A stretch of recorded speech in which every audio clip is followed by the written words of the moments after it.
Assalamualaikum warahmatullahi wabarakatuh. Hai, selamat pagi.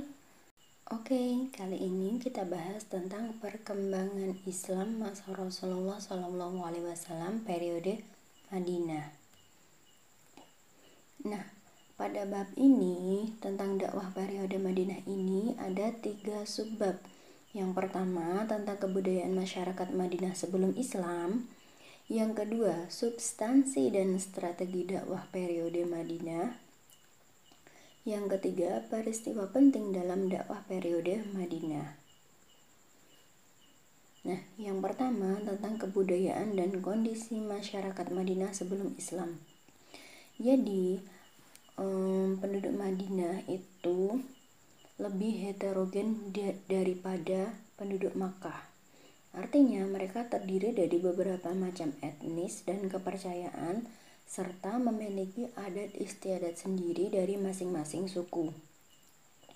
Nah, masyarakat Yasrib atau Madinah sebelum Islam itu terdiri dari 3 kelompok.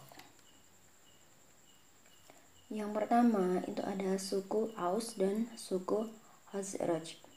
Nah, selama kurang lebih 120 tahun itu, kabilah ini saling berseteru, saling bertikai. Dan pokoknya tidak pernah akur ya.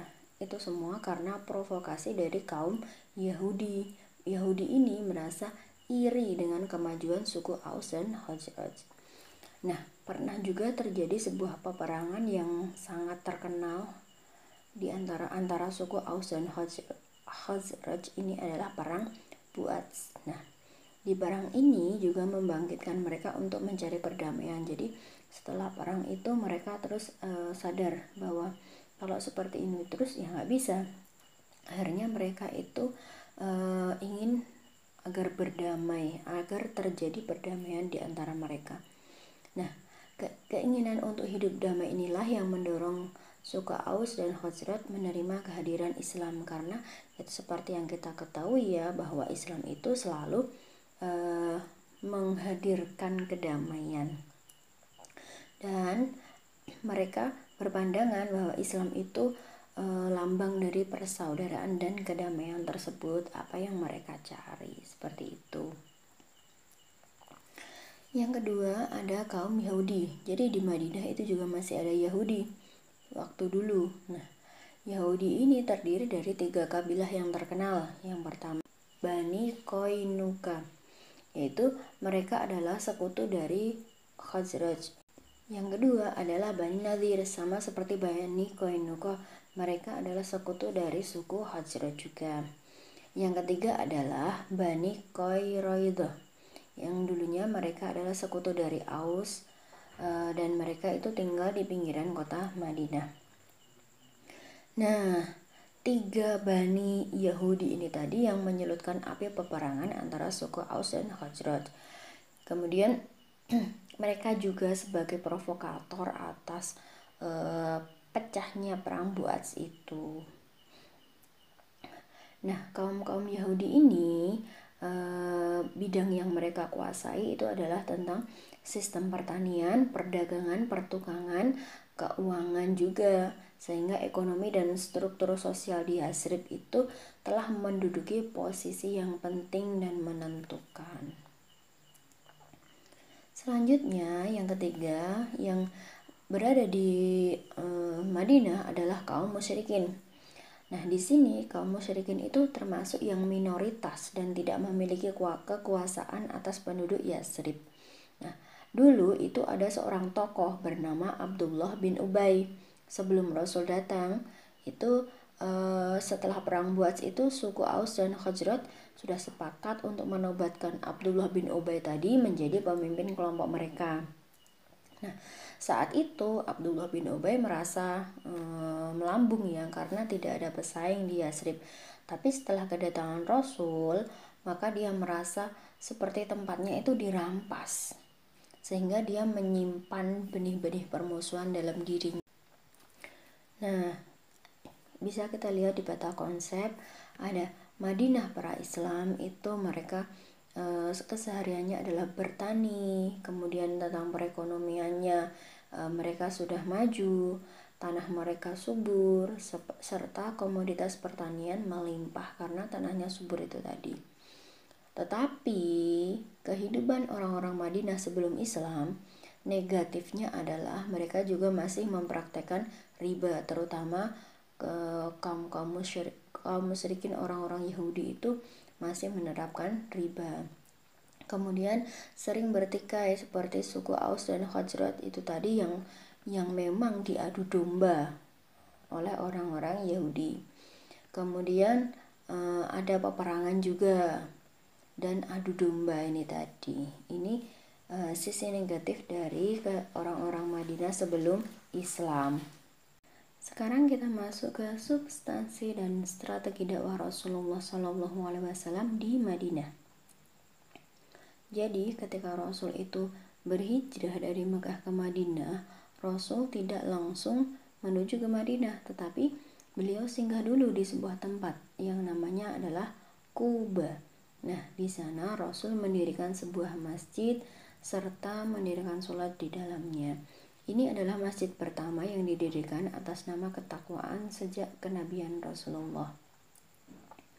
Nah, setelah di Quba selama 4 hari, hari kelima yang bertepatan dengan hari Jumat 12 Rabiul Awal tahun 1 Hijriah, bertepatan dengan tanggal 27 September 622 Masehi, Rasul menuju ke Madinah. Nah, apa yang dilakukan Rasulullah di Madinah? Yang pertama adalah membangun masjid.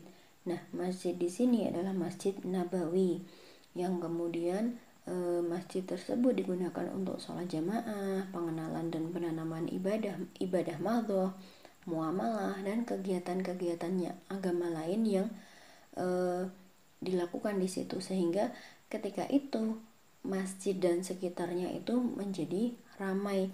Kemudian setelah ramai maka dibangun pula jalan raya. Kemudian lama-kelamaan area Masjid Nabawi itu menjadi pusat kota Madinah. Dan itu menjadi kota terbesar di Jazirah Arab. Nah, pada masa ini juga masyarakat Muslim itu berkembang menjadi masyarakat yang besar dan berkuasa. Tapi di sisi lain, hal ini juga menimbulkan kecemburuan pada masyarakat Yahudi dan Nasrani. Mereka mulai merasa tidak suka ya, karena kok Islam bisa berkembang dengan begitu cepatnya, sehingga menjadi sesuatu yang terbesar di Jazirah Arab. Itu mereka merasa tidak suka. Langkah selanjutnya adalah Rasul mempersatukan suku Aus dan Khazraj. Nah, dua suku yang tadi sudah kita ketahui bahwa mereka sudah berseteru kurang lebih 120 tahun itu berhasil disatukan oleh Rasulullah, kemudian melebur menjadi kaum Ansor yang menolong hijrahnya Rasulullah itu. Nah, untuk memperkuat persatuan di antara mereka dan dengan suku-suku lain yang berada di Madinah, Rasul juga membuat sebuah konstitusi. Langkah yang ketiga yaitu menyatukan kaum Muhajirin dan kaum Ansor dengan cara dipersaudarakan. Ini adalah langkah yang paling fenomenal, paling indah yang ada dalam sejarah, yaitu bersatunya kaum Muhajirin dengan kaum Ansor menjadi saudara yang berdasarkan agama.